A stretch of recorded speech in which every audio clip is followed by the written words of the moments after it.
très heureuse de vous retrouver en ce début d'année 2024 au menu de cette édition visite au Bénin du président du groupe UBA, Tony Elumelu. Une visite marquée par des échanges fructueux pour le Bénin mais également pour l'homme d'affaires. Suivez dans un instant le récit de cette visite avec Francel Amoussou. La préservation de la paix à 2 ans des élections, l'ouverture des frontières entre le Bénin et le Niger et l'exploit de la police républicaine en fin d'année. Voilà entre autres sujets abordés par les responsables de la Fondation Malherossou face à la presse hier. Ils ont également saisi l'occasion pour formuler des prières en l'endroit du chef de l'État et de la nation béninoise. Les précisions à suivre. Et puis le Bénin célèbre du 9 au 10 janvier 2024 la première édition du festival Vodundaise, une nouvelle formule de la célébration des religions endogènes initiée par le gouvernement. Suivez dans ce journal les avis de quelques dignitaires vaudous sur cet événement. À nouveau, bonjour. Le président du conseil d'administration du groupe UBA et du groupe Transcorp était en visite au Bénin ce mercredi 3 janvier 2024. Tony Elumelu a effectué sa première visite de l'année en terre béninoise pour dire ses amitiés au président de la République, Patrice Talon. C'est aussi pour lui l'occasion de consolider les relations d'affaires que le Bénin entretient avec le groupe Transcorp. La visite a été marquée par des échanges fructueux et des rencontres stratégiques avec des acteurs du secteur de l'économie du pays. Suivez le récit de la rédaction. Visite à la Fondation Claudine Talon, entretien avec le chef de l'État en son domicile, c'est entre autres les grandes lignes de l'agenda de Tony Elumelu dans le cadre de sa visite de quelques heures à Cotonou. C'est fort de ses relations d'amitié avec le président de la République du Bénin, Patrice Talon, que le président du conseil d'administration du groupe Transcorp a effectué cette visite. Objectif, consolider ses liens et particulièrement les rapports d'affaires entre le Bénin et Transcorp Group. Une conférence de presse a été organisée pour permettre à Tony Elumelu de partager sa vision et ses impressions sur le potentiel économique du Bénin. Il n'a pas omis la qualité de ses rapports avec la Fondation Claudine Talon, qu'il a félicité pour ses efforts notables au profit des couches défavorisées. Dans son adresse aux médias, le patron du conseil d'administration du groupe UBA et du groupe Transcorp est également revenu sur les acquis de la Fondation Tony Elumelu au Bénin. Le Bénin s'est illustré en effet au rang de premier pays en Afrique à avoir fourni beaucoup d'efforts de bénéficiaires du programme TEF avec près d'1 millier de jeunes ayant déjà bénéficié des avantages du dit programme. À ce sujet, il n'a pas manqué de rendre un vibrant hommage à l'agence gouvernementale Semecity, véritable cheville ouvrière de cette remarquable performance. Nous sommes sidérés par le magnifique travail qui s'y fait en faveur des jeunes. Voilà entre autres pourquoi je suis venu dire ma reconnaissance au président pour son leadership en faveur des jeunes du Bénin. Il y a d'énormes opportunités pour les jeunes dans ce pays, a-t-il déclaré. Tony Elumelu a aussi adressé depuis Cotonou un message aux entrepreneurs africains. Soyez laborieux, disciplinés et épargnés pour de meilleurs lendemains. Chez nous, à TEF, votre succès est notre succès. Le succès de l'Afrique réside entre vos mains. En tant que jeune entrepreneur, a-t-il exhorté. Cette visite a indéniablement renforcé les relations bilatérales et ouvert de nouvelles perspectives pour le développement économique du Bénin, témoignant de l'importance des collaborations dans le paysage économique mondial. Les responsables de la Fondation Malherossou étaient face à la presse ce mercredi 3 janvier 2024 au menu de cette rencontre avec les hommes des médias. Tenu à son siège à Cotonou, plusieurs sujets majeurs dont la préservation de la paix à 2 ans des élections, l'ouverture des frontières entre le Bénin et le Niger et l'exploit de la police républicaine en fin d'année. La Fondation Malherossou a également prié pour la nation et le chef de l'État, Patrice Talon. Le point de cette conférence de presse avec Idrissou Boukari et Rachidi Soubero. Prière pour la nation, ses dirigeants et l'ensemble du peuple béninois. C'est ainsi que la Fondation Malherossou entame la nouvelle année qu'elle place sous le signe de la paix, de la prospérité et de l'unité nationale.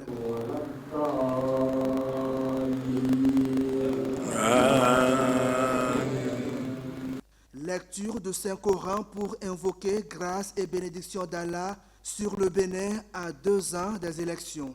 Les propos belliqueux et attentatoires à la paix doivent être proscrits de toutes nos lèvres. Citoyens et politiciens que nous sommes, nous devons savoir tourner 7 fois la langue avant de parler. Et c'est ce que nous enseigne le prophète Muhammad. Paix et salut d'Allah sur lui. Nous en appelons à tous les acteurs politiques à transcender les querelles personnelles et les invectives stériles pour se concentrer sur l'essentiel des questions de développement durable de notre cher et beau pays, le Bénin. Les relations entre le Bénin et le Niger préoccupent également El Hadji Yacoub Maleh Rossou et les membres de la Fondation. Le président Patrice Talon bénéficie de leur soutien sur la question d'ouverture des frontières entre les deux pays voisins. Nous profitons de l'occasion pour demander également au chef de l'État, son Excellence le président Patrice Talon, de ne pas se décourager dans la négociation en cours pour l'ouverture des frontières entre le Bénin et le Niger. Nous sollicitons par ailleurs votre bienveillance au fin de nous autoriser à échanger avec nos frères et sœurs du Nigeria et du Niger, dont la majorité sont des musulmans. Et comme je l'ai dit, il est conscient et responsable. Mais je lui demande d'avoir le courage, le peuple est derrière lui. Ouvre la frontière entre le Niger et le Bénin. Parce que c'est nous qui souffrons. La CEDEAO ne souffre pas. Ils t'ont mis dedans. Et ils ont reculé. Monsieur Patrice Talon, ouvrez la frontière. Personne ne peut rien contre vous. Voilà la vérité à qui veut l'entendre. Nous ne parlons pas la langue des politiciens. On vous dit les 4 vérités. Ouvre la frontière et Dieu va te bénir. Et Dieu va bénir le Bénin. La paix, l'amour et le développement, ce sont les 3 principes cardinaux qui caractérisent et gouvernent les actions de la Fondation Maleh Rossou. Cette sortie médiatique a été une occasion pour présenter les vœux du nouvel an au chef de l'État, les membres de son gouvernement et le peuple béninois. Du 9 au 10 janvier 2024, le Bénin célèbre la première édition du festival Vodundé. Cette nouvelle formule de la célébration des religions endogènes initiée par le gouvernement s'annonce particulière avec un contenu spécial dévoilé le 30 novembre 2023 à Cotonou. Que pensent les dignitaires du Vodundé? Quelques-uns se sont prononcés au micro de Teddy Boudalo et Elvis Tonokwa. Vous savez, habituellement, nous avons déjà la fête décrétée commémorativement, qui est le 10 janvier, dénommée la fête des religions traditionnelles au Bénin. Mais le gouvernement a donné une certaine appréciation pour le 9 au Vodundé. Ça nous honore. Vodundé, ça donne une spécification du vaudou en tant que tel. Le vaudou qui est mondial, qui n'a pas de frontières. Notre souhait le plus ardent, c'est que le 9, la fête du Vaudou Day, si avec l'acquisition et avec la permission de nos dirigeants, si on peut toutefois aussi décréter le 9 janvier la fête du Vaudou Day comme la fête des religions traditionnelles au Bénin, ça nous fera beaucoup plaisir. C'est notre souhait le plus ardent.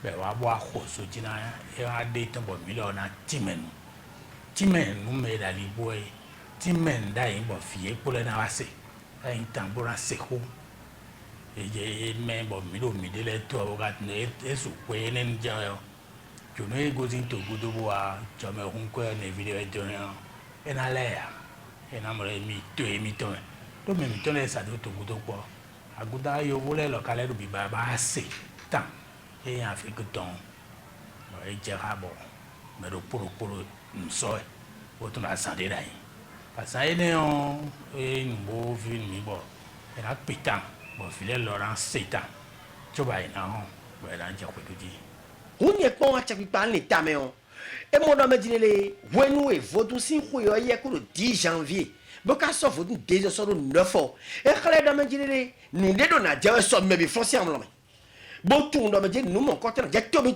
si nous bon mina son temps ayi gosi azome bo akubi agosi nous sagbo bo akubi ba tite bo idalo radio to yo e ko fodu radio no ko e ko fodu radio no ko te ka se me fodu kan ko so mo fito pe via do fodu ko we no so ata gba vi nu ko no to yi bo zande amodo di le ko fodu si radio e no fodu si radio ne ka gbon asitu hera ken ma ti fodu ko no so fodu ko no so oui même on fodu ko ya yo ana tu no me je so ene on fodu ko mon koton le do si soton 10 janvier ne ko chemin ni fodu 10 heures 9 heures mais na bia check par dire et si ba on le de fait mo demi journée et ouais na blo akabia chemin 9 heures no me ya dio et na chen mita.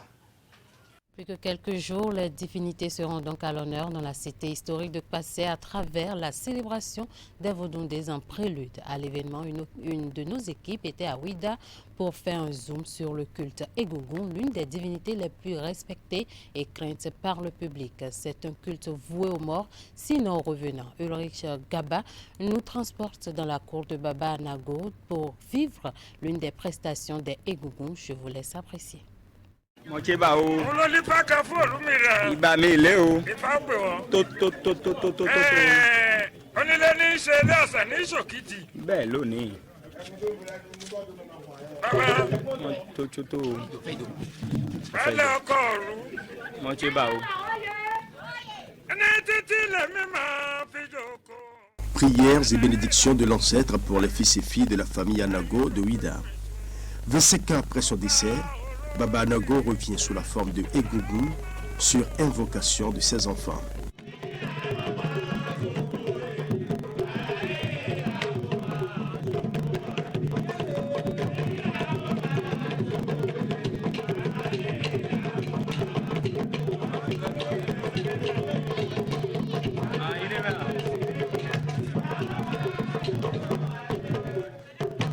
Le culte des revenants est l'un des plus sacrés au Bénin et particulièrement à Ouida.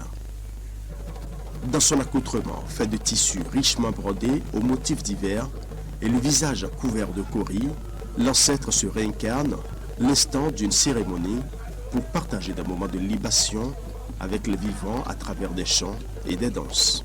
Baba, kukuto sangbe yo, wene ku mi afo eso akpabasun mi o.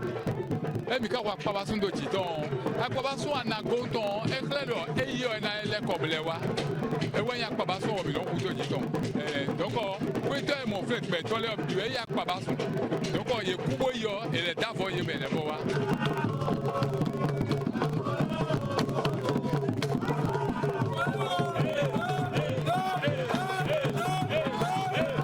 Dans la maison Anago, comme dans toutes les familles où le culte Egungun est pratiqué, l'anniversaire de décès des parents ou des grands-parents ne passe jamais inaperçu. L'on convoque par des cérémonies particulières l'esprit de l'illustre disparu qui se réincarne et vient partager des moments de gaieté et de liesse avec le reste de la famille. C'est généralement un moment de convivialité qui draine du monde. Hommes, femmes, enfants et vieux envahissent la concession Anago pour se délecter du spectacle. La danse des Egungun reste l'une des grandes attractions du public. Les Egungun incarnent des êtres chers décédés. À travers un rituel secret pratiqué dans le couvent loin du regard des profanes, l'esprit du défunt revient prendre corps. Il peut alors parler et danser, mais il ne doit sous aucun prétexte toucher ou se faire toucher par les vivants non initiés. Une sorte de barrière entre le monde des morts et celui des vivants. Un culte que certains n'hésitent pas à diaboliser. Mais pour la famille Anago, être chrétien n'est pas synonyme de rejet de son identité.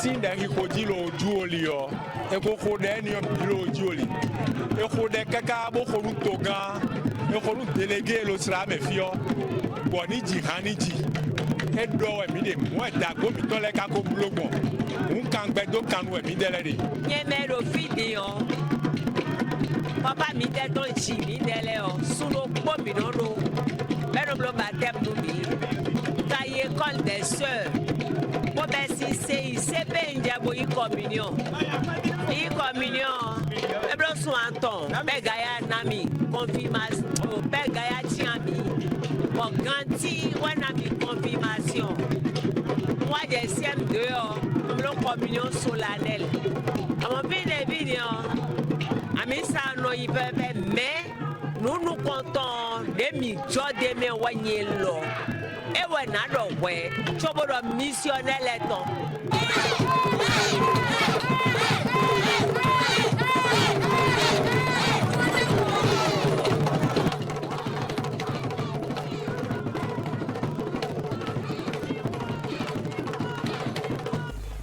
Entre danse, courses-poursuites et démonstrations spectaculaires, les Egungun donnent souvent de la joie aux populations. Mais ils ne viennent pas que pour se distraire. Ils sont avant tout implorés pour intercéder pour le monde des vivants auprès des ancêtres qu'ils sont eux-mêmes. Tout autre élément dans cette édition, des missions de contrôle dans les boutiques et les supermarchés du Bénin du 11 au 30 décembre 2023.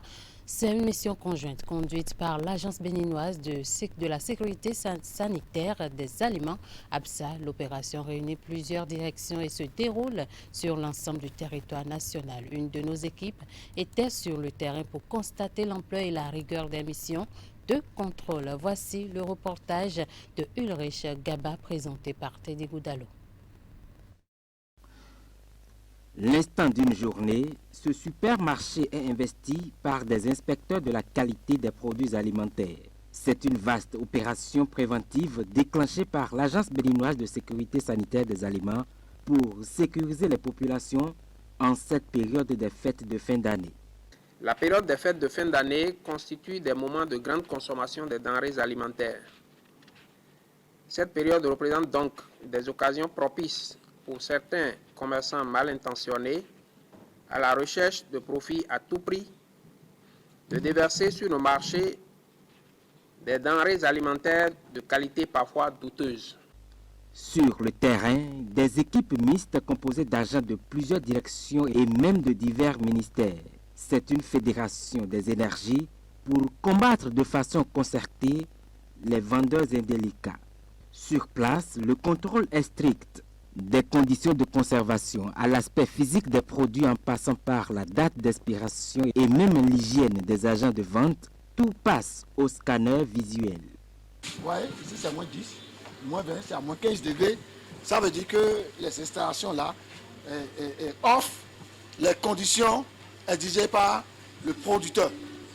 Et maintenant, en dehors de ça, on va apprécier.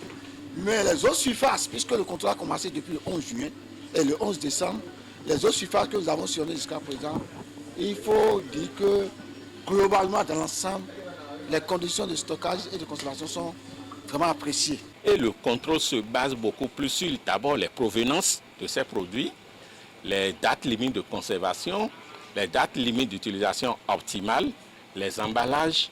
Il faut voir également l'hygiène et la santé du personnel qui est en train de manipuler, qui est en train de vendre ces produits. Sans oublier les boîtes cabossées, bombées et rouillées. Parce que les boîtes rouillées et les boîtes bombées sont des produits très impropres à la consommation. Donc on accentue également l'accent sur ces points-là. Pour les propriétaires des surfaces marchandes sillonnées, cette descente inopinée des équipes de contrôle rassure à la fois les promoteurs, mais aussi et surtout les clients. Non, j'en ai rien à cacher, tout est clair et c'est bien pour nous que vous passez chez nous. Ça donne plus confiance pour les clients pour qu'ils viennent acheter de chez nous.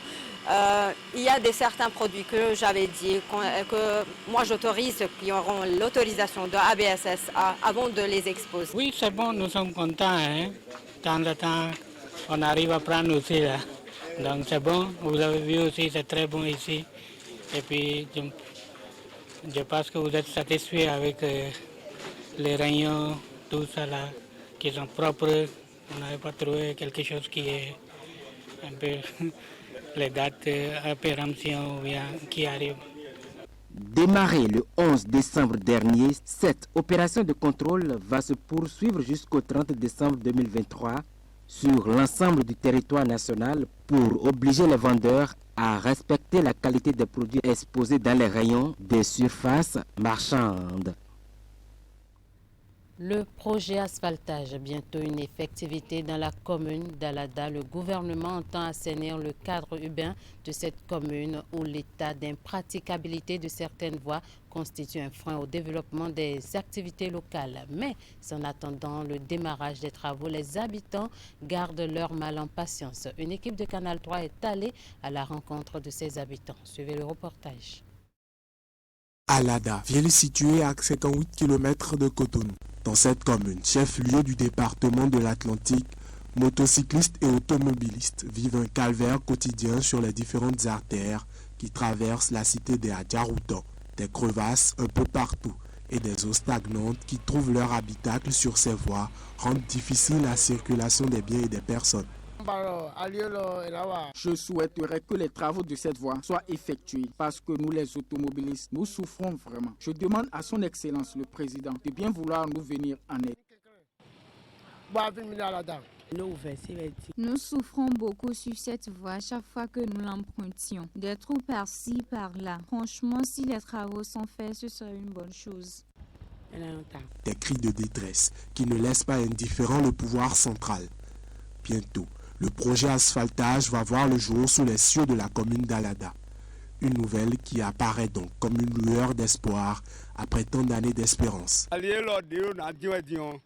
Je suis vraiment content parce que l'État a décidé de refaire cette voie, parce que c'est notre souhait depuis bien longtemps. Nous remercions le président Patrice Talon. Cette voie traverse Alada et va jusqu'à Bopa. Si les travaux sont réalisés, Talon deviendra président autant de fois qu'il le souhaite, parce que notre souffrance est immense. Si les travaux de cette voie sont réalisés, ce serait vraiment une bonne chose pour nous les populations d'Alada. Et pour voir ce projet se réaliser un jour, chaque habitant de la ville est prêt à contribuer, même si cela implique perdre quelques mètres carrés de son habitat.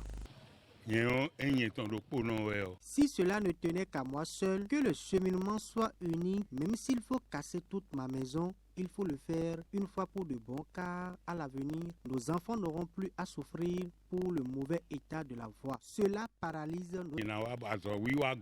Mon frère, on fait pas des omelettes sans casser des œufs.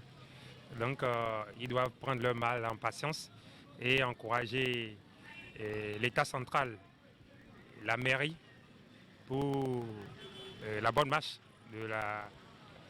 du chef-lieu de l'Atlantique, parce qu'Alada est le chef-lieu de l'Atlantique, du département de l'Atlantique. Donc, il urge que tout le monde contribue à cela. Avec l'avènement du projet asphaltage dans la commune d'Alada, l'enthousiasme se ressent chez les uns et les autres. Outre le manque d'infrastructures, certaines localités de la commune sont confrontées à un manque d'électricité. Touré Transport Voyageurs, c'est le nom de la compagnie qui vient révolutionner l'univers du transport en commun sur nos axes routiers. Grâce à ses autocars de dernière génération et un personnel dynamique et expérimenté, cette nouvelle compagnie se donne le défi de réunir en un seul service confort, sécurité et propreté. Le lancement officiel de la ligne Djougou-Cotonou a été effectué le samedi 16 décembre 2023 au quartier Taïfa. Plusieurs personnalités et cadres de Djougou et de la Donga ont massivement répondu présent à l'appel du promoteur El Hadjamenou Touré. La cérémonie est placée sous la tutelle du préfet de la Donga. Voici le reportage de Ulrich Gaba, cette fois-ci présenté par Candide Roumeton.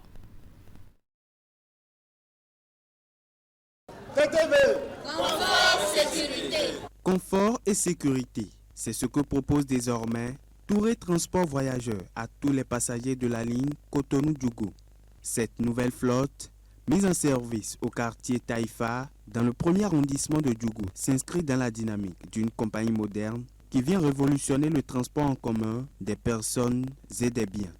Conçu pour dominer, et dompter les imperfections de nos routes, nos autocars sont des véhicules propres, silencieux et confortables.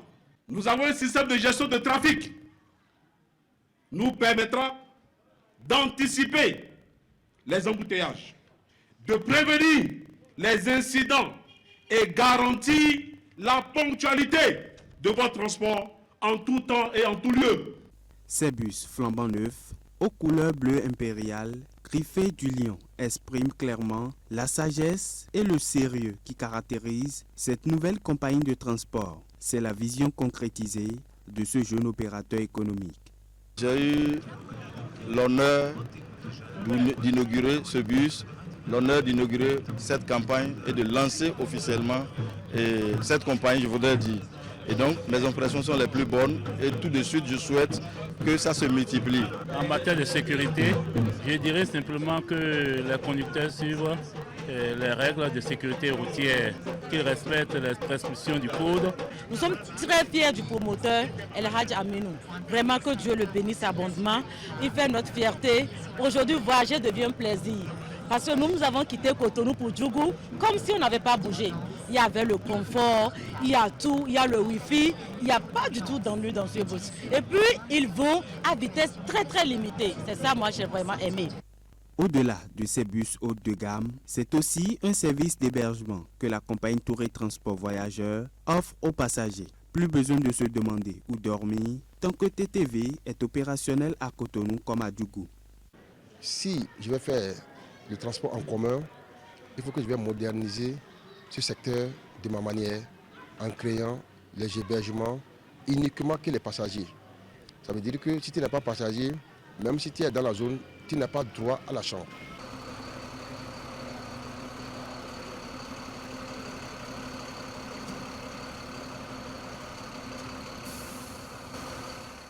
De jour comme de nuit, TTV accompagne les voyageurs en toute quiétude et dans le confort. Ce n'est donc pas une compagnie de plus, mais plutôt la flotte que la population attendait.